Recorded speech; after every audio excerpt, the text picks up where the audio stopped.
Okay. आज हम लोग का थ्योरी ऑफ कंज्यूमर बिहेवियर का लास्ट क्लास है, ठीक है ना।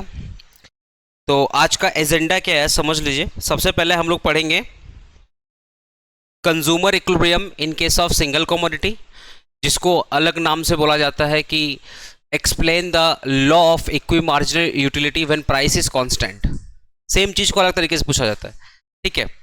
उसके बाद हम लोग पढ़ेंगे consumer equilibrium in case of two commodity, जिसको अपने बोलते हैं law of equi marginal utility when price is different, है ना, व्हेन प्राइस इज डिफरेंट, ठीक है। इसके बाद हम लोग स्टार्ट करेंगे अपना indifference curve. What is indifference curve, उसके फीचर्स के बारे में बात करेंगे, मतलब इसको प्रॉपर्टीज बोलते हैं। और उसके बाद हम लोग बजट लाइन पढ़ेंगे और चैप्टर क्या करेंगे, क्लोज करेंगे। तो पूरा का पूरा इकोनॉमिक्स खत्म। इसके बाद आपका पूरा बेसिक मैंने तैयार कर दिया, होता ना एक बेस, आपका जो बेस है मैंने तैयार कर दिया है। इसमें हो सकता है कि कुछ क्वेश्चन मैं अभी नहीं पढ़ा रहा हूँ, तो वो सारे के सारे क्वेश्चन मैं रिवीजन में करूंगा, क्योंकि मेरा ऑब्जेक्टिव है कि एक बार में मैं आपको पहले 90% का आउटपुट दूं, फिर जो 10% का आउटपुट है ये मैं रिवीजन में कवर कर लूंगा। आया बस हमने। तो पहले आप अगर लेट से कोई क्वेश्चन छूट रहा है ना, तो टेंशन मत रखो, मेरे को पता है कि मैंने क्या पढ़ा है और क्या बाकी है, समझ गए। तो आपका भी फोकस किस पर होना चाहिए, 90%। 10% तो आप रिवीजन में आराम से कवर कर लेंगे, समझ गए ना। तो सबसे पहले आप हेडिंग डालो, हेडिंग डालो, कॉपी निकालिएगा, क्योंकि आज पूरा सब प्रैक्टिकल बात है, सिर्फ समझने वाला बात है। एक बार कॉपी निकालो, लिखो consumer equilibrium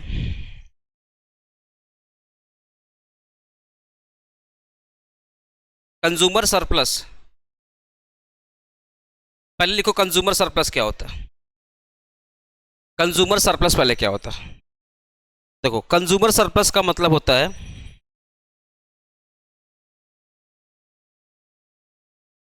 willing to pay, willing to पे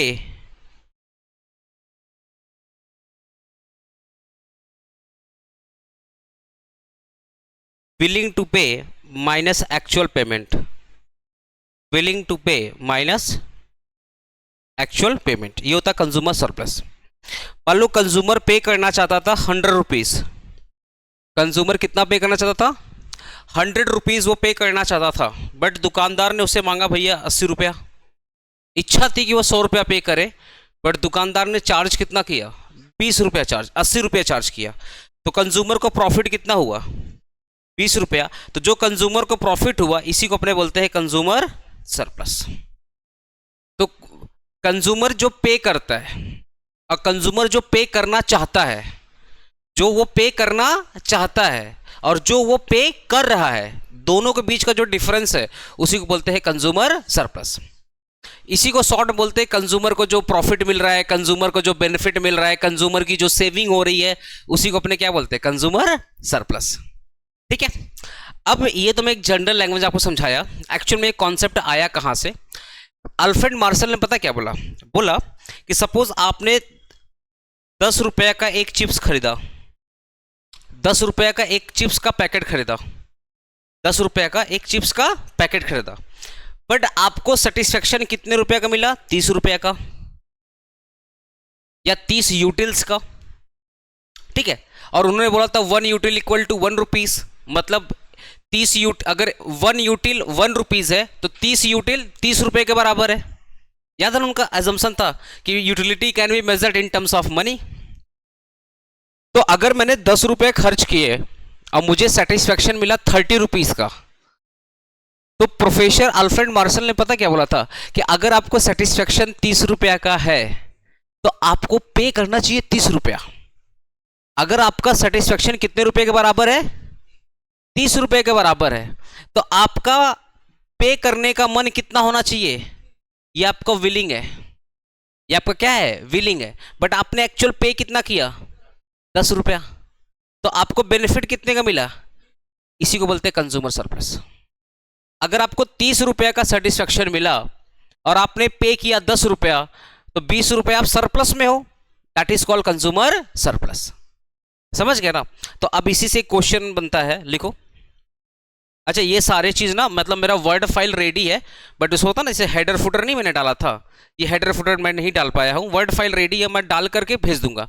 बाकी ये सारा ग्रुप में मैंने भेजा था ना, अरे ये ग्रुप में तो मैंने भेज दिया था, नहीं भेजा?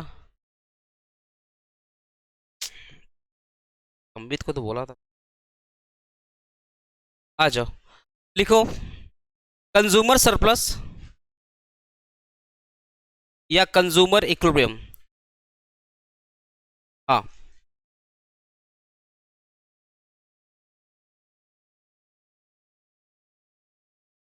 इन case of single commodity, consumer equilibrium in case of single commodity. तो according to professor Alfred Marshall, consumer will be in equilibrium, consumer will be in equilibrium, consumer will be in equilibrium when price of x equal to MUIF.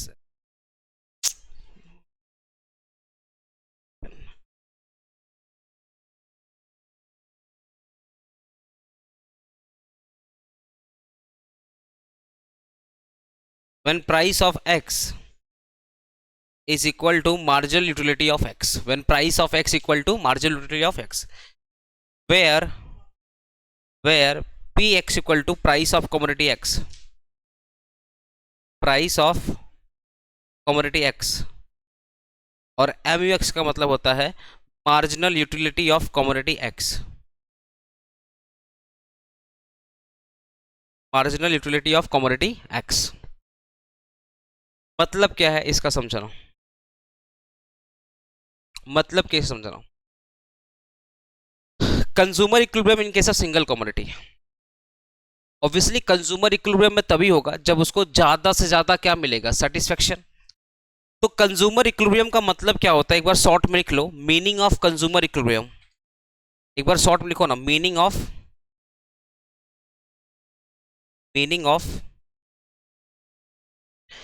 Consumer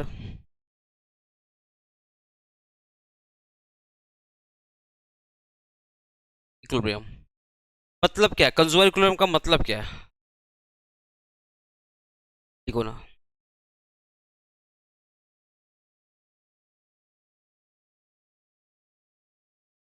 no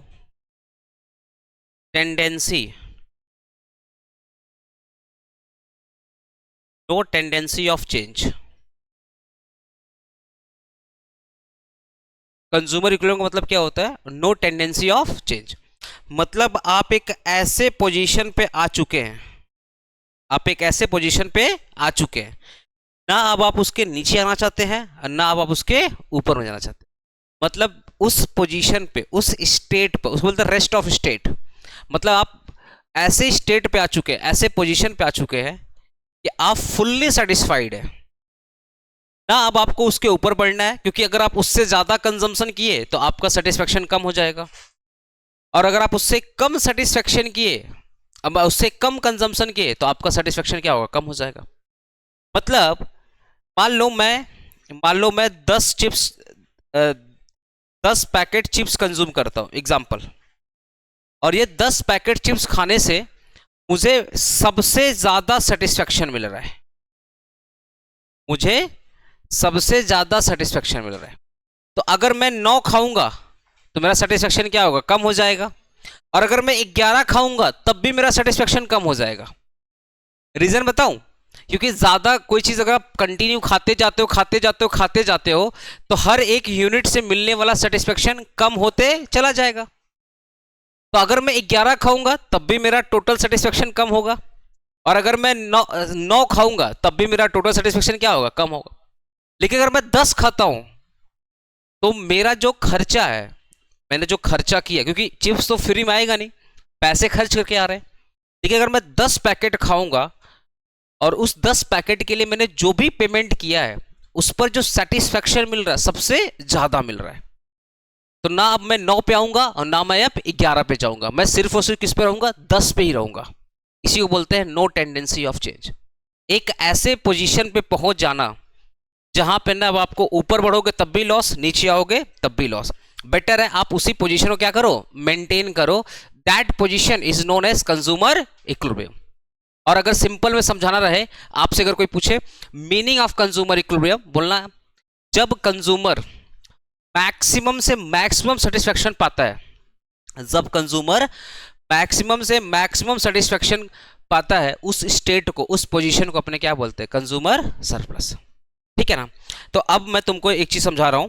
question क्या था, question आपके exam में देखो, same question दो तरीके से पूछ सकता है, दो तरीके से। पहला पूछ सकता है explain consumer equilibrium in case of single commodity, explain consumer surplus. अच्छा तुम बताओ ना, कंज्यूमर सरप्लस मतलब कंज्यूमर को बेनिफिट, कंज्यूमर सरप्लस मतलब कंज्यूमर को बेनिफिट। तो सेम क्वेश्चन ऐसे ही पूछ सकता है explain the consumer surplus in case of single commodity. या अगर क्वेश्चन थोड़ा सा डिफरेंट किया, क्या डिफरेंट कर सकता है, explain law of equi marginal utility, explain law of equi marginal utility when price is constant, when price is constant. मैं लिखवा दूंगा, टेंशन मत लो। तो तीन तरीके से क्वेश्चन पूछ सकता है। अब मैं इसको एक्सप्लेन करूं तो यहां पे क्या बोला जा रहा है, consumer equilibrium in case of single commodity में क्या पूछा जा रहा है कि consumer bill win equilibrium when price of x, मान लेते हैं एक्स मेरा चिप्स है, एक्स मेरा क्या है, चिप्स है। तो चिप्स के लिए जो मैंने पेमेंट किया और चिप्स से मिलने वाला सेटिस्फेक्शन दोनों क्या हो जाए, बराबर हो जाए। मतलब 10 रुपया मैंने पे किया तो मेरा सेटिस्फेक्शन भी कितना होना चाहिए, 10 होना चाहिए। जितना मैं पे कर रहा हूं मेरा सेटिस्फेक्शन उसके बराबर। तो अगर मार्जिनल यूटिलिटी प्राइस के बराबर हो जाए, मैंने पे किया 10 रुपया, अब मेरी मार्जिनल यूटिलिटी भी कितनी होनी चाहिए, 10 रुपया। जब ये पोजीशन आ गया तो कंज्यूमर क्या आ जाएगा, इक्विलिब्रियम में आएगा। लेकिन क्या मैं फर्स्ट टाइम चिप्स खाऊंगा, सुनो ना, आप कोई भी चीज़ जब फर्स्ट टाइम खाते हो तो सेटिस्फेक्शन बहुत ज़्यादा होता है, ज़्यादा होता है ना। तो इसका मतलब जब हम कोई चीज़ कंटिन्यू खाते जाएंगे तो सेटिस्फेक्शन कम होगा, क्योंकि पेट भरते जाएगा, मन बोलते ना, मन भर गया। देखो ना, कभी कभी तुम लोग लेट से तुम्हारा कोई भी चीज़ फेवरेट है, अभी ठंड में देखना इतना सब गोभी खाता, गोभी खाने का मन ही नहीं करता। मेरे घर पे कंटिन्यू हफ्ते भर, मतलब अभी कल हम सब्जी मंडी गया, पूरा हरे सब्जी लेकर, पूरा जितना अभी ग्रास व्रास दिखा सब लेकर आ गया, पालक लाया, सरसों का साग लाया, सब लाया। रीजन क्या है कि इतना गोभी इतना मटर कौन खाएगा भाई। वही अगर तुम फर्स्ट टाइम खाते हो 5-6 महीने बाद तो अच्छा लगता है, एकदम रियल एग्जांपल है। तो वही चीज़ यहाँ पे भी है कि कोई चीज़ अगर फर्स्ट टाइम अगर खाओगे तो बहुत अच्छा लगेगा, लेकिन धीरे धीरे जब खाते जाओगे तो मन भरते चला जाएगा, तो यूटिलिटी भी कम होते चला जाएगा। सही बोल रहा हूँ ना। चलो अब मैं एक टेबल बना रहा हूँ, इस टेबल समझते हैं। यहाँ पे लिखो यूनिट,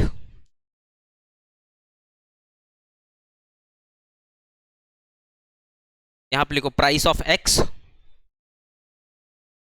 और एमओ ऑफ एक्स, और यहाँ पे लिखो कंज्यूमर सरप्लस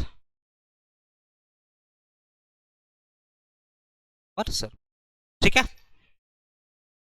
और यहाँ पे एक्स का मतलब चिप्स लिख लेना, ठीक है, एक्स का मतलब चिप्स, चिप्स चॉकलेट कुछ भी जो तुम्हारा फेवरेट रहे लिख लेना। अब मान लो मैंने चिप्स का एक पैकेट खाया, पेमेंट किया 10 रुपया, चिप्स का एक पैकेट किया, पेमेंट कितना किया, 10 रुपया, और मुझे यूटिलिटी मिली 30 रुपये के बराबर। अब प्रोफेसर मार्शल का कॉन्सेप्ट है, प्रोफेसर मार्शल क्या बोलते हैं, अगर आपको 30 रुपया का यूटिलिटी मिला है, क्योंकि मैं यहाँ पे मान के चल रहा हूँ कि 1 यूटिल्स इक्वल टू 1 रुपीज, याद है ना, utility can be measured in terms of utils, और मैं मान ले रहा हूँ कि एक यूटिल 1 रुपये के बराबर है, तो 30 यूटिल 30 रुपये के बराबर है। तो आपने पे कितना किया, 10 रुपया, आपको जो सेटिस्फेक्शन मिला वो 30 रुपये के बराबर है। तो प्रोफेसर मार्शल पता क्या बोलते हैं, अगर आपको सेटिस्फेक्शन 30 रुपये के बराबर मिला है तो आपको पे कितना करना चाहिए, 30 रुपया पे करना चाहिए। तो ये मेरा क्या हो गया, willingness. As per the professor Marshall अगर आपको 30 रुपये का सेटिस्फेक्शन मिला है तो आपको 30 रुपया पे करना चाहिए, बट आपने रियल में पे कितना किया, 10 रुपया, तो आपको सेटिस्फेक्शन कितना मिला, 20 रुपया, सॉरी आपको कंज्यूमर सरप्लस कितना मिला, 20 रुपया, ठीक है। अब आपने एक पैकेट और खाया। अब साहिल सुनना मेरा बात, अब सबसे बड़ा क्वेश्चन ये आ रहा है कि सर जब आपने एक पैकेट खाया तो अब आप एक पैकेट और दोबारा क्यों खा रहे हो, आपने ऑलरेडी एक पैकेट खा लिया है, तो अब आप दोबारा क्यों खा रहे हो? इकोनॉमिक्स में भुक्कड़ नाम का कोई चीज नहीं होता है। इस तरह तो बोलता है भुक्कड़ खाते जा रहा खाते, नहीं, यहाँ पे एक कॉन्सेप्ट है। कॉन्सेप्ट को समझाने के लिए आपको कंजम्पशन करवाया जा रहा करवाया जा रहा है। बट रियल लाइफ में ऐसा नहीं होता। कोई अगर एक पैकेट 2 पैकेट खाता है बस वहीं पे सेटिस्फाई, भाई कौन इतना खाएगा, समझ रहे हो मेरा बात? लेकिन आपको कॉन्सेप्ट समझाना, दैट इज वाई मैं 1 2 3 4 ऐसे आऊंगा, समझ गया? तो प्रोफेसर मार्शल बोलते हैं कि अगर आपको चिप्स से सेटिस्फेक्शन ज्यादा मिला है और आप अगर कंज्यूमर सरप्लस में हो, बोलो ना, एक पैकेट खा करके मुझे लॉस हुआ या प्रॉफिट हुआ? मेरे को बस इसी बात का आंसर चाहिए। एक पैकेट खा करके मुझे लॉस हुआ या प्रॉफिट हुआ? प्रॉफिट हुआ। तो प्रोफेसर मार्शल बोलते हैं कि अब और खाओ, तब तक खाओ, तब तक खाओ जब तक प्राइस और यूटिलिटी बराबर ना हो जाए। प्रोफेसर मार्शल ने बोला कि पहला यूनिट खा करके अगर तुमको 20 रुपए का प्रॉफिट मिलता है, खाते रहो, तब तक खाओ जब तक प्राइस ऑफ एक्स और MUX बराबर ना हो जाए। कब तक खाना है? जब तक प्राइस और यूटिलिटी बराबर ना हो जाए। तो मान लो चलो एक और खाया मैंने, एक और खाया, तो पेमेंट कितना करूंगा? पेमेंट तो अरे सेकंड चिप्स का पेमेंट कितना करूंगा? 10 रुपए पे करूंगा। पर जो मुझे सेटिस्फेक्शन मिला वो 20 रुपए के बराबर मिला। तो अगर सेटिस्फेक्शन 20 रुपए के बराबर मिला तो एज पर द मार्शल मुझे पे कितना करना चाहिए? 20 रुपया। बट मैंने पे कितना किया? तो कितने का सरप्लस है? 10 रुपये। बोले प्रॉफिट मिला? हम बोले हाँ सरकार प्रॉफिट मिला। बोले और खाओ तो एक और खाओ, एक और खाओ, ठीक है। तो इस केस में पेमेंट मैंने कितना किया? 10 रुपया। आया सामने? अब मुझे सेटिस्फेक्शन में कितना मिला? 10 रुपया। तो मुझे प्रॉफिट हुआ? मुझे प्रॉफिट हुआ? नहीं प्रॉफिट हुआ। तो इस केस में मेरा जो कंज्यूमर सरप्लस क्या है? 0, नो कंज्यूमर सरप्लस। बोला अच्छा ठीक है, तुमको प्रॉफिट लॉस नहीं हुआ ना, एक बार और खा के देखो ना क्या होता है, लॉस होता है या प्रॉफिट होता है। अगर लॉस होता तो मत खाना, अब रुक जाना। तो चलो एक और खाते हैं। पेमेंट कितना करूंगा? अरे चिप्स का पैकेट तो 10 रुपये पेमेंट करूंगा, ठीक है। इस बार मुझे मिला 5। कितना मिला? 5। तो 10 से 5 हो गया मतलब -5। पहले 10 था, अब 5 हो गया मतलब -5। तो ये क्या हो गया? -5। नुकसान हो गया ना? आया सामने? अब आप बताओ किस जगह पर चिप्स का कितने पैकेट पर प्राइस और मार्जिनल यूटिलिटी बराबर होते हैं? तीसरे पे, जब आप थर्ड यूनिट खा रहे थे, जब आप थर्ड यूनिट खा रहे थे, थर्ड यूनिट, इस केस में प्राइस भी 10 रुपया था और मार्जिनल यूटिलिटी भी कितना था? 10 रुपया था। और कंज्यूमर सरप्लस क्या था? 0 था। तो इन्होंने पता क्या बोला? बोला अगर एक कंज्यूमर 3 पैकेट खाता है, अगर एक कंज्यूमर 3 पैकेट खाता है तो उसको सबसे ज्यादा सेटिस्फेक्शन मिलेगा। कैसे? पहला पैकेट से कितना मिला? 20, दूसरे से कितना मिला? 10, और तीसरे से कितना मिला? 0।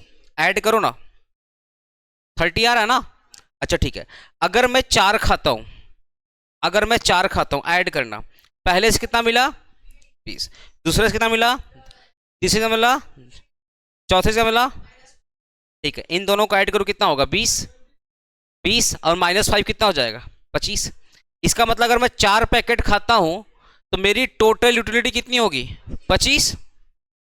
समझ पा रहे हो मेरी बात? अगर मैं 4 पैकेट खाता हूं तो मेरी टोटल यूटिलिटी कितनी होगी? 25। और अगर मैं 3 पैकेट खाता हूं तो मेरी टोटल यूटिलिटी कितनी होगी? 30। तो आपको अपना सेटिस्फेक्शन ज्यादा रखना है कम रखना है? ज्यादा रखना होगा। तो इसका मतलब जब प्राइस और यूटिलिटी बराबर हो जाएंगे, इसी पॉइंट को अपने बोलेंगे कंज्यूमर इक्विलिब्रियम, या नहीं, सरप्लस तो है ही है, कंज्यूमर इक्विलिब्रियम, ठीक है। तो ये वाला जो पॉइंट आपको दिख रहा है, ये वाला जो पॉइंट आपको दिख रहा है, ये वाला जो, this is called consumer equilibrium. लिखो तो, यही आपका क्या है? कंज्यूमर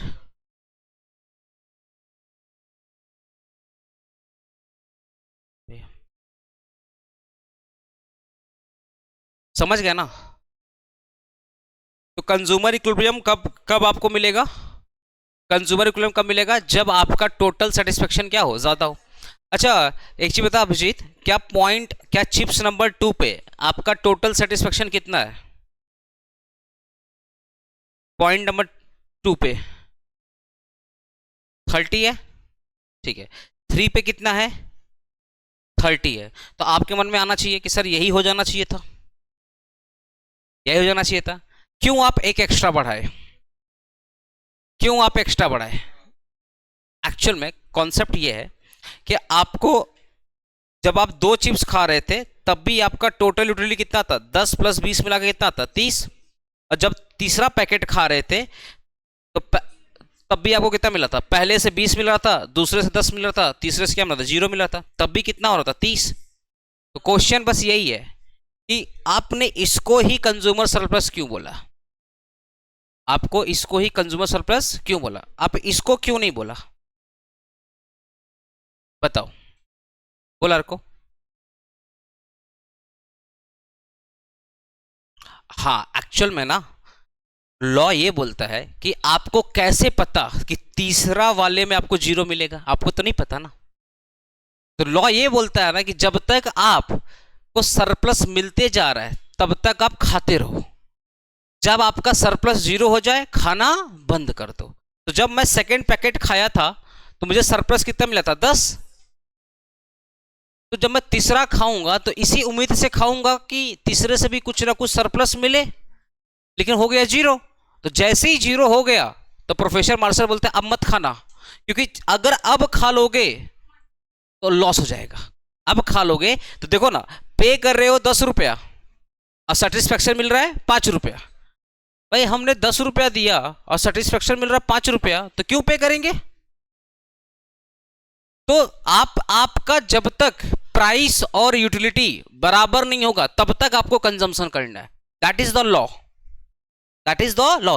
अगर मैं तुम बताओ मैं यहीं पर रुक जाता, अगर मैं यहीं पर रुक जाता जो मैंने ब्रैकेट में किया, तो मैं अगला यूनिट पे मुझे लॉस होगा या अगला यूनिट पे मुझे प्रॉफिट मिलेगा, क्या मुझे पता है? तो लॉ बोलता है कि एक बार कंज्यूम करके देख लो ना, लॉस हो रहा तो रुक जाना, प्रॉफिट हो रहा तो कंटिन्यू करना। दैट इज वाई हमारा ये वाला सेकंड पॉइंट नहीं होगा, ये हमारा होगा third point. Third number chips पे हमारा प्राइस और यूटिलिटी क्या हो गया, बराबर हो गया। जैसे ही प्राइस और यूटिलिटी बराबर होगा इस केस में कंज्यूमर को मिलेगा इक्विलिब्रियम। इक्विलिब्रियम का मतलब सबसे ज्यादा सेटिस्फेक्शन। एक बार ऐड करके देख लो, 0.3 पर सबसे ज्यादा सेटिस्फेक्शन कितना है, 30 है। क्योंकि जैसे ही वो चौथा खाएगा तो यहां पे तो 30 है, लेकिन जैसे ही चौथा खाएगा तो 30 में से -5 हो जाएगा। अरे 30 में से -5 नहीं होगा तो कितना हो जाएगा, 25 हो जाएगा। तो चौथे यूनिट पर, चौथे चिप्स पे मिलने वाला सेटिस्फेक्शन 25 है और थर्ड नंबर चिप्स पे मिलने वाला सेटिस्फेक्शन कितना है, 30 है। तो बेटर ये माना जाएगा 30। और तुम लोग को मैंने शुरू से एक ही चीज चिल्लाते हुए आ रहा हूं, जहां से घटता है कोई चीज, जहां से डिक्रीज होता है उसके पहले वाला पॉइंट क्या होता है, मैक्सिमम। देखो ना 0 से कितना -5 हुआ, तो यहां से डिक्रीज हुआ तो ये हो गया मैक्सिमम पॉइंट। क्लियर हुआ? इसका डायग्राम बना लो।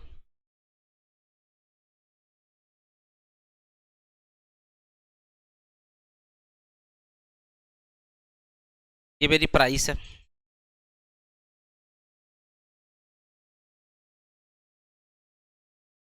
ये मेरी प्राइस है और ये मेरी मार्जिनल एमईओ।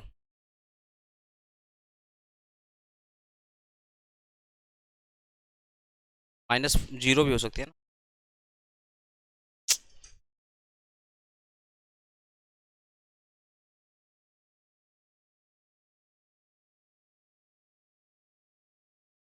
ठीक है, एमईओ।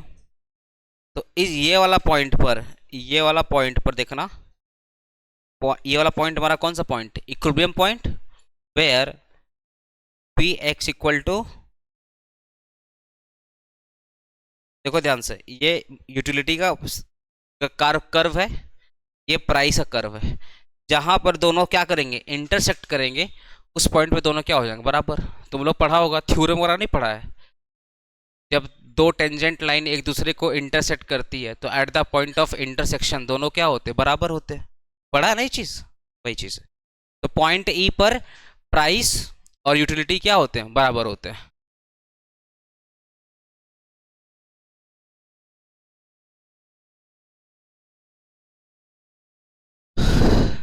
इसको क्वेश्चन अलग तरीके से पूछ सकता है, कैसे पूछ सकता है, एक्सप्लेन, सेम क्वेश्चन को, सेम क्वेश्चन को ऐसे पूछ सकता है, एक्सप्लेन, लिख लो, एग्जाम में सेम क्वेश्चन कैसे आ सकता है? Explain law of equi marginal utility.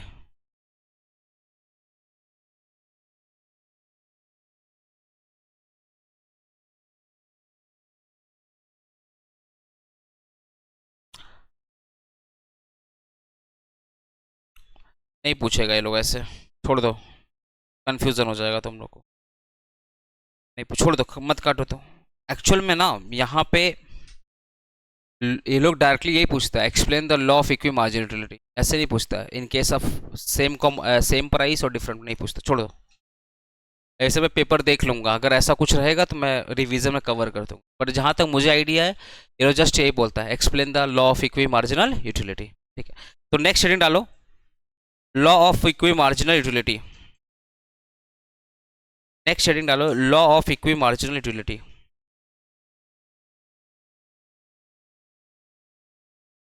Equi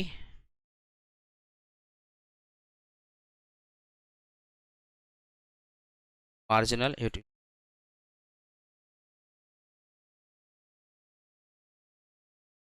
this law is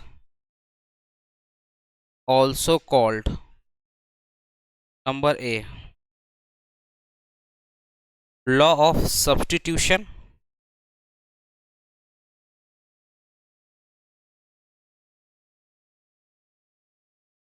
Gaussian's second law, GASSONS। ठीक है, गॉसेंस में GO होगा ना? हर को एक बार गूगल करके देखता ना, GO होगा क्या कि GA होगा? गॉसेंस में GO होगा क्या? Spelling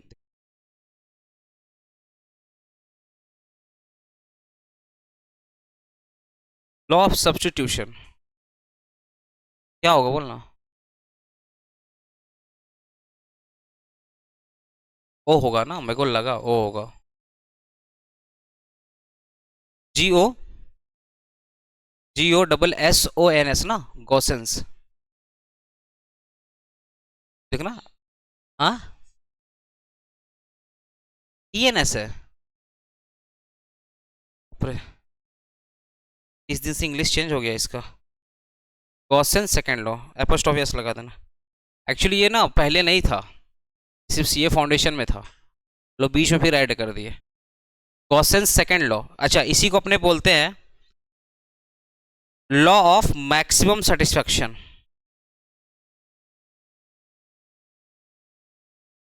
maximum law of maximum satisfaction.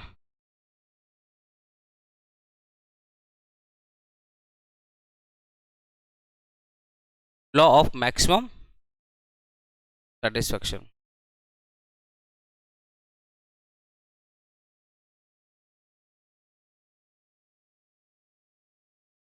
अब ये लॉ बोलता क्या, सुनो ध्यान से, ये लॉ क्या बोलता है, ये थोड़ा समझने वाला बात है। एक्चुअल में इस लॉ का इक्विलिब्रियम कंडीशन क्या था? सिंगल कमोडिटी का इक्विलिब्रियम कंडीशन क्या था? सिंगल कमोडिटी का कि PX इक्वल टू MUX। इनका जो इक्विलिब्रियम कंडीशन है ना वो है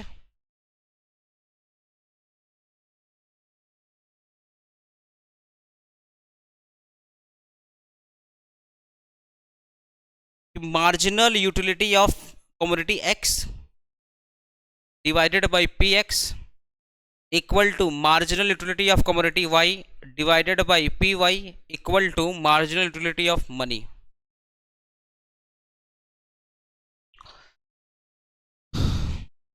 MUX का मतलब क्या होता है?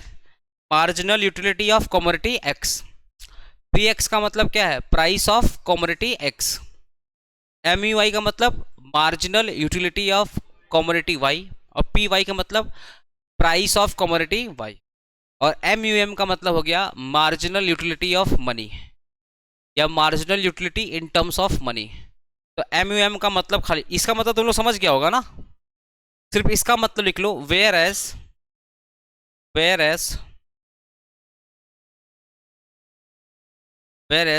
MUM इक्वल होता है marginal utility of money, marginal utility of money. Syllabus में तो कॉलेज वाला डिसाइड करता है ना, कुछ कॉलेज वाला लोग पिछली बार क्वेश्चन पूछा था, तुम्हारे सिलेबस में नहीं है, लेकिन हमारे कलकत्ता में महान से महान कॉलेज है और उससे भी महान टीचर है, सिलेबस में था ही नहीं, अब पूछा था 10 नंबर का। हाँ, और अच्छा कॉलेज पूछा था, क्योंकि दिक्कत के जो इकोनॉमिक्स का जो पेपर होता है ना, वो हर कॉलेज अपना अपना सेट करता है, तो कुछ प्रोफेसर लोग बोलते हैं ये भी पढ़ लो ना, क्या दिक्कत है। दैट इज़ वाई मैं इसको पढ़ा दे रहा हूँ, कि हो सकता है किसी कॉलेज में ये आ जाए। अब पिछली बार आया था, ठीक है ना, सिलेबस में नहीं दिखा रहा वहाँ पे, पता है। चलो, अब ये क्या बोलता है, ये क्या बोलता है, सुनो ध्यान से। इसको ना समझाने का बहुत सारा तरीका है, सुन ना, इसको समझाने का बहुत सारा तरीका है, लेकिन जो सबसे बेस्ट तरीका मेरे को लगता है वो क्या, एक एग्जाम्पल लेता हूँ, उस एग्जाम्पल समझने की पूरी कोशिश करना। पता है, ये अगर समझ गया ना तो इनडिफरेंस कर भी बहुत जल्दी समझ जाएगा, तो थोड़ा सा समझने की कोशिश करना। मान लेता हूं मैंने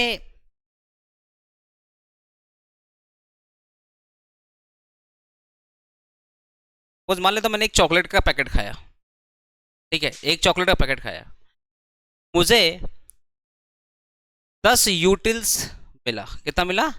10 यूटिल मिला। तो एट ए टाइम एक कंज्यूमर जब कोई सामान परचेज करता है, तो वो एक सामान परचेज करता है या बहुत सारा सामान परचेज करता है? बहुत सारा सामान।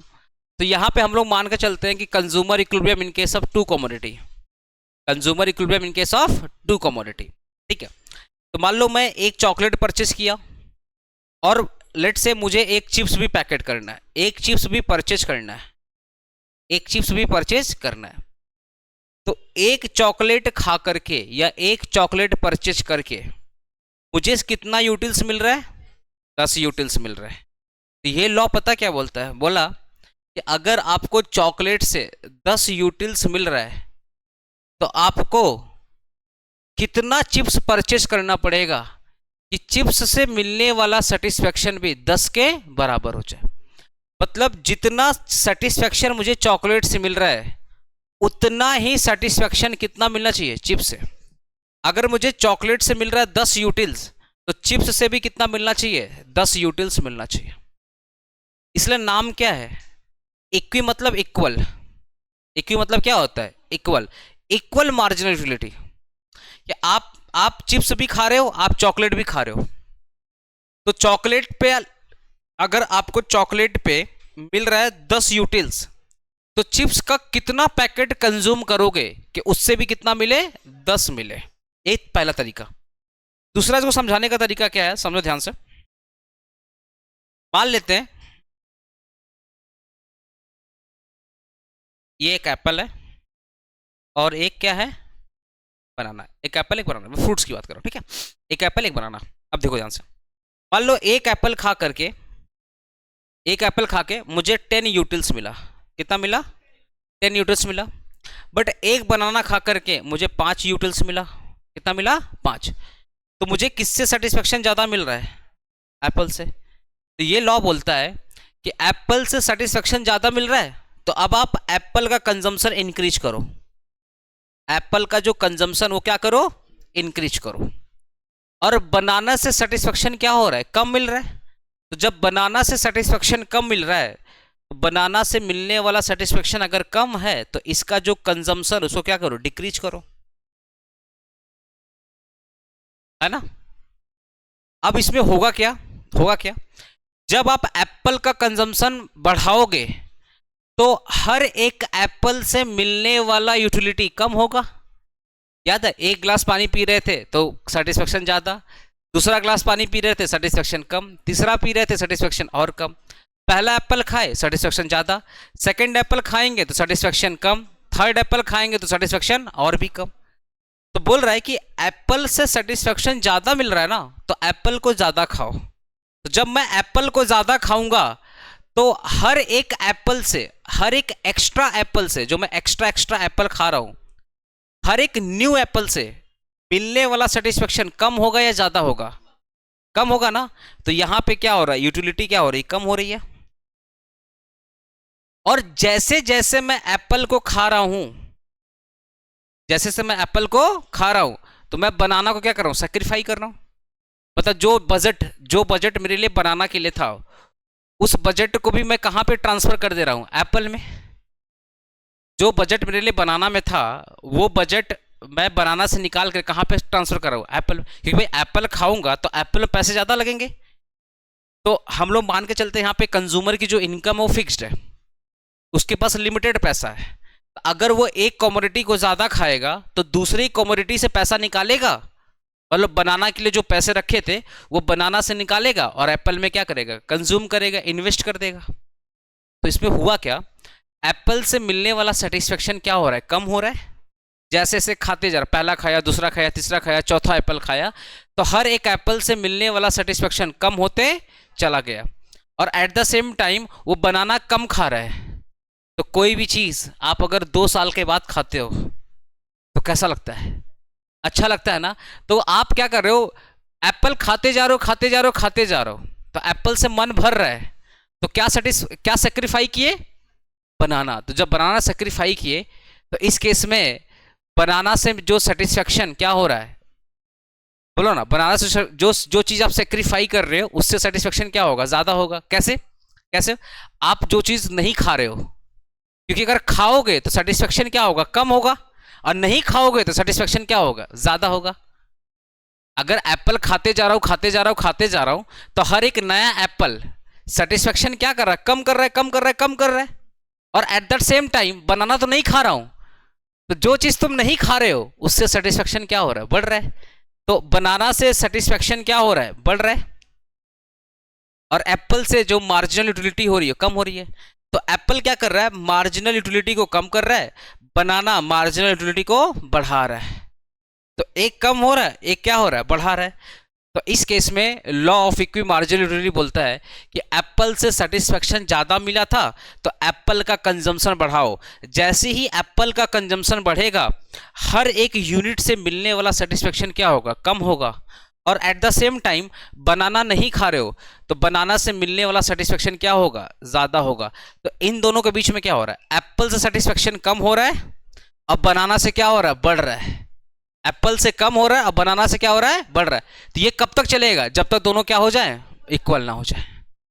तो ये क्या हो रहा है, कम हो रहा है, और ये क्या हो रहा है, बढ़ रहा है। तो इनके बीच में मतलब मैं एप्पल कब तक खाऊंगा, जब तक एप्पल से मिलने वाला सेटिस्फेक्शन और बनाना से मिलने वाला सेटिस्फेक्शन बराबर ना हो जाए, तब तक ये इंटरचेंज होते रहेगा। मतलब आपको एप्पल खाना है, कब तक खाना है, जब तक एप्पल से मिलने वाला सेटिस्फेक्शन और बनाना से मिलने वाला सेटिस्फेक्शन दोनों बराबर ना हो जाए, तब तक आपको एप्पल कंज्यूम करते जाना, करते जाना, करते जाना।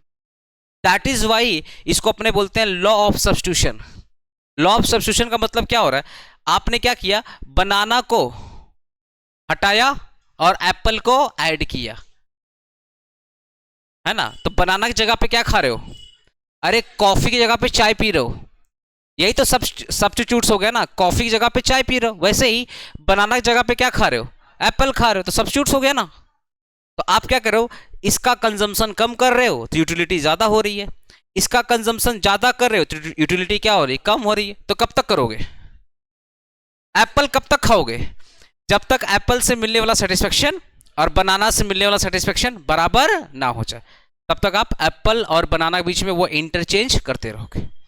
That is why the name is called equi marginal. क्या है, इक्वी मार्जिनल यूटिलिटी। क्लियर हुआ। तो दो तरीके से मैंने समझाया। पहला कि मान लो मैंने चिप्स का पैकेट खाया, चिप्स का पैकेट खाने से मुझे मिला 10 यूटिल्स का सेटिस्फेक्शन, तो अब मुझे चॉकलेट कितना खाना पड़ेगा कि चॉकलेट से भी कितना मिले, 10 मिले।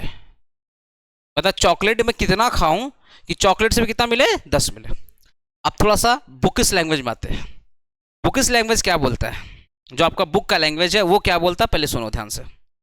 मैं बोला ना ये थोड़ा सा टफ पड़ जाता है, क्योंकि अगर कोई फर्स्ट टाइम पढ़ता है ना तो इसके लिए थोड़ा टफ पड़ जाता है, बट मैं कोशिश करूंगा इसको जितना ईजी रख सकूं। देखो अब जो बुक का लैंग्वेज क्या बोलता है कि आपने 1 रुपीज, आपने 1 रुपीज खर्च किए चॉकलेट पे। कहां पे खर्च किए, चॉकलेट पे। ठीक है, और आपको सेटिस्फेक्शन मिला 10 यूटिल्स का, आपको सेटिस्फेक्शन कितना मिला 10 यूटिल्स का। तो आप एक चॉकलेट खा रहे थे और आप एक चिप्स खा रहे थे। तो अगर 1 रुपया खर्च करके चॉकलेट पे मिला 10 यूटिल्स का सेटिस्फेक्शन, तो आपको चिप्स को इतना खाना है जब तक 1 रुपया चिप्स पे खर्च करके सेटिस्फेक्शन कितना हो जाए 10 हो जाए। मतलब मैंने 1 रुपया खर्च किया किसके ऊपर, चॉकलेट पे, तो 1 रुपया से मिलने वाला सेटिस्फेक्शन कितना है 10। तो क्या सेम 1 रुपया खर्च करके चिप्स पे सेटिस्फेक्शन सेम होगा क्या? वही सेम रुपीज अगर मैं चिप्स पे खर्च करूंगा तो क्या सेटिस्फेक्शन सेम होगा? नहीं ना। तो ये लॉ बोलता है आई नो 1 रुपया खर्च करोगे चॉकलेट पे, 1 रुपया खर्च करोगे चिप्स पे, दोनों का सेटिस्फेक्शन क्या होगा? अलग अलग होगा ना। अरे 1 रुपया मैंने खर्च किया चिप्स पे और 1 रुपया मैंने खर्च किया चॉकलेट पे, क्या दोनों का सेटिस्फेक्शन सेम होगा? दोनों का सेटिस्फेक्शन सेम तो नहीं होगा। तो ये लॉ पता क्या बोलता है कि अगर आपने 1 रुपया खर्च किया है चॉकलेट पे और सेटिस्फेक्शन कितना मिला है 10, तो आपको चिप्स का कितना पैकेट खरीदना पड़ेगा जिससे 1 रुपये के बदले सेटिस्फेक्शन कितना हो जाए 10 हो जाए। मतलब चॉकलेट से मिलने वाला यूटिलिटी और चिप्स से मिलने वाला यूटिलिटी दोनों बराबर ना हो जाए तब तक आपको चॉकलेट और चिप्स को क्या करना है? परचेज करना।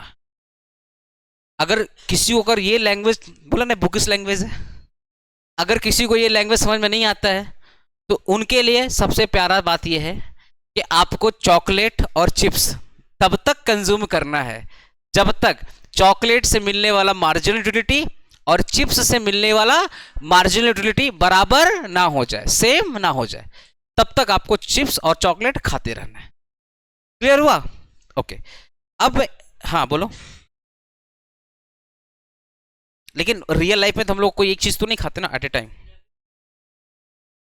हाँ 20 मिल रहा है, ज्यादा करेंगे। चॉकलेट से अगर ज्यादा सेटिस्फेक्शन मिल रहा है तो चॉकलेट ज्यादा खाओगे, उसका यूटिलिटी कम होगा, और at the same time sacrifice क्यों कर रहे हो? सेक्रीफाई क्या कर रहे हो? चलो तुम्हारा एग्जांपल क्या, बोलो ना। मान लो आपने एक चिप्स का पैकेट खाया, कितना मिला? 10 यूटिलिटी मिला। एक चॉकलेट खाया तो कितना मिला? इसका 20 मिला। ठीक, अब मुझे एक्सप्लेन करने दो। मान लेते तुम्हारे पास जो बजट था वो 40 रुपया था, बजट था 40 रुपया, ठीक है। तो अब इस केस में लॉ पता क्या बोलता? अगर एक पैकेट चॉकलेट खा के सेटिस्फेक्शन ज़्यादा मिल रहा है तो पैकेट का कंजम्पशन को बढ़ाओ। तो जो पैसा है वो सारा का सारा पैसा किसके लिए लगा दो? चॉकलेट के लिए लगा दो। समझ गए ना? तो हम सारा का सारा पैसा किसके लिए लगा रहे हैं? अभी तो मैं टेबल बना के समझाऊंगा। हम क्या करें, सारा का सारा पैसा किसके लिए लगा रहे हैं? चॉकलेट को। तो चॉकलेट का कंजम्पशन क्या हो रहा है? बढ़ रहा है। और at the same time chips का कंजम्पशन क्या हो रहा है? कम हो रहा है। तो जिसका कंजम्पशन कम करोगे उसका यूटिलिटी क्या होगा? ज्यादा होगा। और जिसका कंजम्पशन बढ़ाओगे उसका मार्जिन यूटिलिटी क्या होगा? कम होगा। तो इसका कम हो रहा है और इसका क्या हो रहा है? ज्यादा हो रहा है। तो ये कब तक चलेगा? जब तक दोनों बराबर ना हो जाए, जब तक दोनों बराबर। ये कॉम्बिनेशन आपको करना पड़ेगा। That is why there is called law of substitution. ठीक है ना? तो अब मैं एक टेबल बना रहा हूं, इस टेबल के थ्रू अपने और अच्छे समझते हैं। एक कस्टमर जब भी कोई सामान खरीदने जाता है तो उसका एक बजट होता है, उसका एक इनकम होती है। यहां पे मैं अज्यूम कर रहा हूं, चलो लिखो साथ में मेरा। Assume income of the consumer. Assume income of the consumer. वैसे एग्जाम में आपका सिलेबस में नहीं है बट कोई कोई कॉलेज में पूछता है, दैट इज वाई मैं बता दे रहा हूं यहां पे। इनकम ऑफ द कंज्यूमर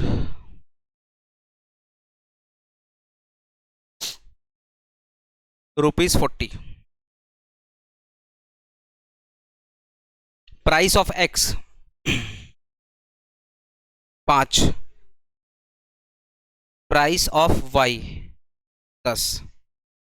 ये मैंने अज्यूम किया, ठीक है। अब ये हो गया आपका यूनिट्स, ये हो गया आपका मार्जिनल यूटिलिटी ऑफ एक्स, ये हो गया आपका मार्जिनल यूटिलिटी ऑफ वाई, ठीक है ना। और ये हो गया marginal utility of X upon margin P X, अब marginal utility of Y upon P Y, ठीक है ना। तो मान लेते ये पहला यूनिट आपने खाया, एक्स का पहला यूनिट खाया, ठीक है, और आपको सेटिस्फेक्शन कितना मिला 50, और यहाँ पे वाई से कितना मिला 80, ठीक है। अब आपने सेकंड खाया, तो जैसे ही आप सेकंड कंजम्पशन करोगे, जैसे ही आप सेकंड कंजम्पशन करोगे तो सेटिस्फेक्शन क्या होगा, कम होगा। तो मान लो अच्छा इसकी प्राइस 5 है ना, तो 5 घटाना, इसकी प्राइस 10 है तो 10 घटाना, तो ये हो गया 45, ये कितना हो गया 70। तीसरा खाओगे तो सेटिस्फेक्शन क्या होगा, कम होगा, तो ये होगा 40 और ये हो जाएगा 60। चौथा खाओगे तो ये हो जाएगा 35, ये हो जाएगा 50, है ना। अब एक और खाओगे तो सेटिस्फेक्शन दोनों का कम होगा ना, ये हो जाएगा 30 और ये हो जाएगा 40। जो प्राइस है उतने घटाना, जैसे ही 6 नंबर खाओगे ये कितना हो जाएगा 25 और ये कितना हो जाएगा 35 होगा ना, सॉरी 30 होगा, 30 होगा, ये हो जाएगा 30। एक और करके देख लो 7, ये कितना हो जाएगा 20 और ये कितना हो जाएगा 20, ठीक है ना। अब M U X upon P X निकालो, 80 डिवाइडेड बाई एक्स का प्राइस क्या है 5 ना, तो 80 डिवाइडेड बाई 5 कितना हो जाएगा, sorry 50 divided 5, sorry 50 divided by 5 कितना हो जाएगा 10। 45 सबको 5 से डिवाइड करो ना, सबको 5 से डिवाइड करो, तो 45 को 5 से डिवाइड करो कितना होगा 9, 40 को 5 से डिवाइड करो कितना होगा 8, यहाँ कितना हो जाएगा 7, यहाँ हो जाएगा 6, यहाँ हो जाएगा 5, यहाँ हो जाएगा 4। अब 80 को डिवाइड करो 10 से कितना हो जाएगा 8 ना, 80 होगा बाबू 8। फिर क्या होगा 70 को 10 से डिवाइड करो कितना होगा 7, 6, 5, 4, 3।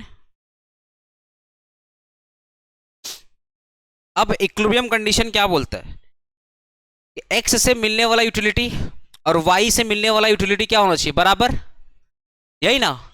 तो अब आप बताओ एक्स से मिल रहा है, देखो ना एक्स से मिल रहा है 10, वाई पे कहीं पे 10 मिल रहा है, नहीं मिल रहा है। अच्छा एक्स से मिल रहा है 9, क्या वाई कहीं पे 9 मिल रहा है, नहीं मिल रहा है। तो ना तो आपका ये कॉम्बिनेशन होगा ना आपका ये कॉम्बिनेशन होगा। एक्स से कितना मिल रहा है 8, मतलब अगर आप एक्स का मतलब एक्स मान लेते चिप्स, अगर आप एक्स का 3 यूनिट खा रहे हो, एक्स का कितना यूनिट खा रहे हो 3, और वाई का अगर आप 1 यूनिट खा रहे हो, तो दोनों का सेटिस्फेक्शन क्या है, बराबर है। क्योंकि आपके पास बजट कितना है 40 रुपया ना, आपके पास बजट कितना है 40 रुपया, आपको एक्स भी खरीदना, आपको वाई भी खरीदना, और आपको एक्स और वाई इस हिसाब से खरीदना है कि एक्स से मिलने वाला सेटिस्फेक्शन, मतलब जो एक्स के ऊपर आपने 1 रुपया खर्च किया उस एक्स से मिलने वाला सेटिस्फेक्शन, और वाई के ऊपर आपने 1 रुपया खर्च किया वाई से मिलने वाला सेटिस्फेक्शन, दोनों क्या हो जाए, बराबर। अब बातें समझ में आ रही धीरे धीरे तुम लोग को, दोबारा बोल रहा हूं, आपके पास 40 रुपया है, आपके पास कितना है 40 रुपया। अब उसी 40 रुपये में से एक्स भी परचेज करना है, उसी 40 रुपये में से वाई भी परचेज करना है। तो लॉ ये बोलता है कि जब आप 1 रुपया खर्च करोगे एक्स पे और जब आप 1 रुपया खर्च करोगे वाई पे, तो आपको इस प्रकार से एक्स परचेज करना है और इस प्रकार से वाई परचेज करना है। हो सकता है एक्स आपने ज्यादा परचेज किया, ये भी हो सकता है वाई आपने कम परचेज किया, आपने यूनिट अलग अलग परचेज किया चलेगा, लेकिन 1 रुपया जो आपने एक्स पे खर्च किया है और 1 रुपया जो आपने वाई पे खर्च किया है, आपका सेटिस्फेक्शन क्या होना चाहिए, बराबर होना चाहिए। यूनिट बराबर हो या ना हो चलेगा, एक्स आपने ज्यादा किया चलेगा, वाई आपने कम खर्च किया चलेगा, डजंट मैटर, लेकिन 1-1 रुपया जो आपने एक्स पे परचेज किया है और 1 रुपया जो आपने वाई पे खर्च किया है, दोनों का सेटिस्फेक्शन क्या होना चाहिए? बराबर होना चाहिए। ये कैसे निकालोगे? आपको सिंपली क्या करना पड़ेगा? M U X upon P X और M U upon P Y करना पड़ेगा। तो आपने सुनो, 1 रुपया आपने एक्स पे खर्च किया तो सेटिस्फेक्शन कितना मिला? 10। और 1 रुपया आपने वाई पे खर्च किया, सेटिस्फेक्शन कितना मिला? 8। क्या दोनों बराबर हुआ? नहीं। चलो बात करते इस पर। यहां पे मिला x से 9, y से कितना मिला? 9। 9 कहीं पे दिख रहा है? नहीं। बट यहां देखो, यहां भी 8 है और यहां भी 8 है। क्या दोनों बराबर हो गए? नहीं बराबर हो रहे? हो रहे। यहां भी 7 है और यहां भी 7, दोनों बराबर हो रहे हैं ना। यहां भी 6 और यहां भी 6, दोनों क्या हो रहे? बराबर हो रहे हैं। ठीक है, लेकिन आपके पास बजट कितना है? 40 रुपया। तो चलो अब मैं यहां पे निकालता हूं बजट। इनकम कंज्यूम्ड, तुम लोग बस समझना, उसके बाद लिखना। इनकम कंज्यूम्ड कैसे? मैं मार्क कर रहा हूं, जो मैं मार्क करूं देखना, यहां भी 8 है और यहां भी 8 है। x का 3 यूनिट, x का कितना यूनिट? 3 यूनिट। x का 3 unit into price of x कितना है? प्राइस ऑफ x कितना है? x का प्राइस कितना है? 5 प्लस x का 3 यूनिट और x का 3 यूनिट और x का प्राइस कितना है? 5। तो इस केस में अगर मैं 3 पैकेट खा रहा हूं, अगर मैं x का 3 पैकेट खा रहा हूं और एक पैकेट का दाम कितना है? 5 रुपया, प्लस इस केस में y कितना खा रहा हूं? y कितना खा रहा हूं? ये 8 कब आया? जब मैं y का 1 यूनिट खा रहा था। तो y का तो मैं 1 यूनिट खा रहा था और 1 यूनिट का प्राइस कितना है? 10। तो मैं खर्च कितना कर रहा हूं? देखो यहां पे कितना हो गया? 15। अरे 3 इंटू 5 कितना होगा? 15। और 10 इंटू 1 कितना होगा? 10। कितना होगा? 25। और आपके पास है कितना? 40। आपके पास है कितना? 40। आपने खर्च कितना किया? 25। तो 15 रुपया बचा ले रहे हो, तो यहां बचाना ही नहीं है। आपको x और y पे इतना खर्च करना है कि पूरी की पूरी इनकम क्या हो जाए? खर्च भी हो जाए। पूरी की पूरी इनकम मतलब 40 का 40 रुपया खर्च हो गया और x से मिलने वाला सेटिस्फेक्शन और y से मिलने वाला सेटिस्फेक्शन भी क्या हो जाए? बराबर हो जाए। तो 1 रुपया के बदले जो मार्जिनल यूटिलिटी आ रही है x का, और 1 रुपये के बदले जो मार्जिनल यूटिलिटी आ रही है y का, दोनों क्या हो जाए? बराबर। चलो, तो क्या ये कॉम्बिनेशन काम करेगा? नहीं काम करेगा। चलो मैं कॉम्बिनेशन बी की बात करता हूं। यहां भी 7 है और यहां भी क्या है? 7। ये 7 आपने कब मिला? x का 7 कब मिला? जब आप x का 4 पैकेट खा रहे थे। x का कितना पैकेट? 4 पैकेट। और एक पैकेट का दाम कितना है? 5 रुपया, प्लस यहां पे 7 कब मिला? जब y का 2 पैकेट खा रहे थे। तो y का 2 पैकेट और एक पैकेट का दाम कितना है? 10 रुपया। चलो ऐड करो, 4 इंटू 5 कितना होगा? 20। 2 इंटू 10 कितना होगा? 20। अब कितना हो गया? 40। और आपका बजट कितना है? 40। और आपका खर्चा कितना हो गया? 40। इसका मतलब जब आप x का 4 पैकेट, जब आप x का 4 पैकेट और y का 2 पैकेट, x का 4 पैकेट और y का 2 पैकेट, जब आप इतना खाओगे, मतलब 4 पैकेट अगर आप चॉकलेट परचेज करोगे और 2 पैकेट अगर आप चिप्स परचेज करोगे, तो हर 1 रुपया से मिलने वाला सेटिस्फेक्शन क्या होगा? बराबर हो जाएगा। ठीक है, इस यहां पे देखो बजट पूरी क्या हो रही? बराबर हो रही ना। अच्छा एक बार तीसरा कॉम्बिनेशन की बात करते हैं, कॉम्बिनेशन सी की बात करते हैं। सी की बात करता हूं, सी पे आना। यहां भी 6 है और यहां भी 6 है ना, 6 6। तो x का कितना यूनिट है? 5। x का यूनिट 5 इंटू कर दो 5 प्लस, और y का कितना होगा? 3 होगा ना, y का हो जाएगा 3। तो 3 इंटू हो जाएगा 10, तो 25 प्लस कितना हो जाएगा? 30। कितना होगा? 55। बजट कितना है? 40। खर्च कितना कर रहे हो? कर पाओगे क्या? ये 15 रुपये क्या करोगे? चोरी चमारी करोगे? मार्केट में छीना चपटी करोगे? नहीं ना। अरे बजट है 40 रुपया और खर्च कितना करना है, तो ये तो पॉसिबल ही नहीं है। एक ये पॉसिबल था और एक पॉसिबल था। अगर आप 25 रुपये खर्च करते हो तो जिसमें आप x का कितना पैकेट खाओगे? 3, और चॉकलेट का 1। लेकिन 15 रुपये आप सेव कर लोगे तो सेविंग करना ही नहीं है, तो आपको पूरा 40 रुपया मार्केट में खर्च करके आना है, और इस प्रकार से खर्च करना है कि जितना एक्स से सेटिस्फेक्शन मिल रहा है और जितना वाई से मिल रहा है दोनों क्या हो जाए, बराबर हो जाए। तो इस केस में अगर आप एक्स का 4 पैकेट और वाई का 2 पैकेट, मतलब 4 पैकेट अगर आप चॉकलेट खाते हो और 1 पैकेट अगर आप चिप्स खाते हो, 2 पैकेट अगर आप चिप्स खाते हो, 4 पैकेट चॉकलेट 2 पैकेट चिप्स अगर आप खाते हो या कंज्यूम करते हो या परचेज करते हो, तो दोनों से मिलने वाला सेटिस्फेक्शन क्या हो जाएगा, बराबर हो जाएगा। और इसी को अपने बोलते हैं law of equi marginal utility.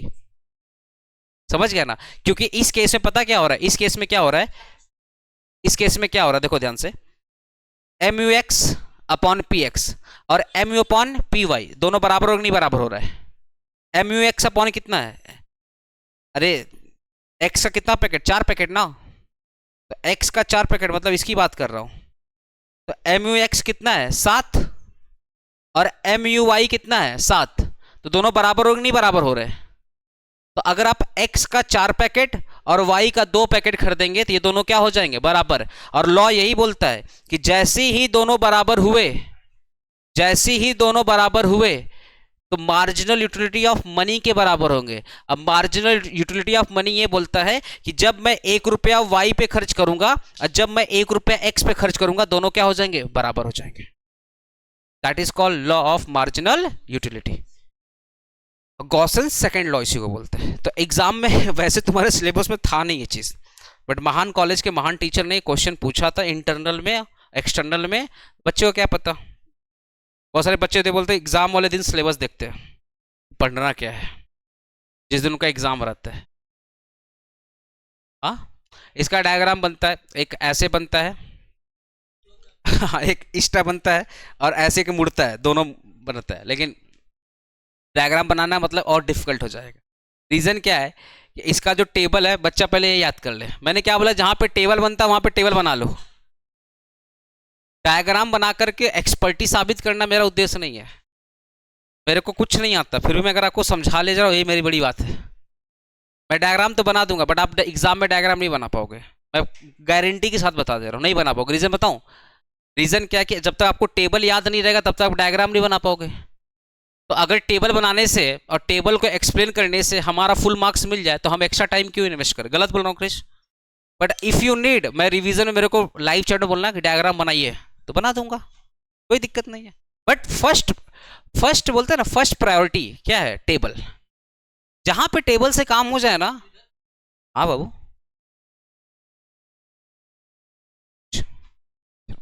ठीक है, ये आएगा 10 का आएगा। अब इसमें लिखना कैसे, जो मैं पीडीएफ दूंगा, अब जैसे तुम लोग को मैंने ये वाला लॉ पढ़ाया था, लॉ ऑफ मार्जिनल, देखो मैंने कैसे लिखा था, पहले इंट्रोडक्शन डाला था, फिर अबाउट द लॉ, फिर मैंने क्या दिया, अजम्पशन, फिर क्या बनाया, टेबल, फिर क्या बनाया, टेबल को क्या किया मैंने, एक्सप्लेन किया, फिर क्रिटिसिज्म, ऐसे लॉ लिखा जाता है। इको ऐसे, हाँ नहीं, अगर क्रिटिकली पूछेगा तो, अदरवाइज नहीं लिखना पड़ेगा। ये समझ गया तुम लोग? बस लास्ट टाइम रिवीजन करके फिर अब नया चैप्टर, नया चीज चालू करेंगे, इनडिफरेंस कर्व।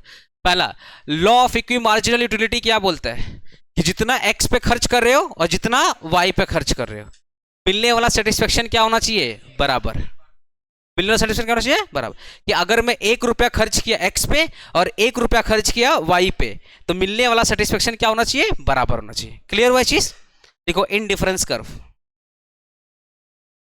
घड़ी देखकर 1 घंटा मैक्सिमम, मिनिमम आधा घंटा।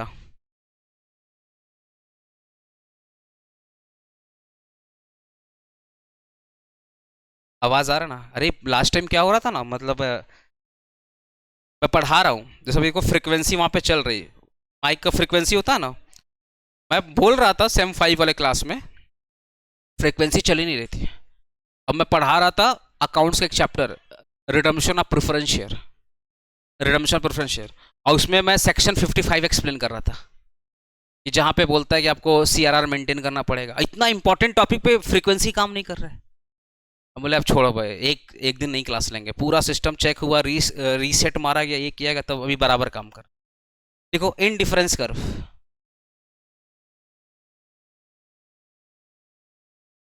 इनडिफरेंस कर्व इनडिफरेंस का मतलब होता है नो डिफरेंस।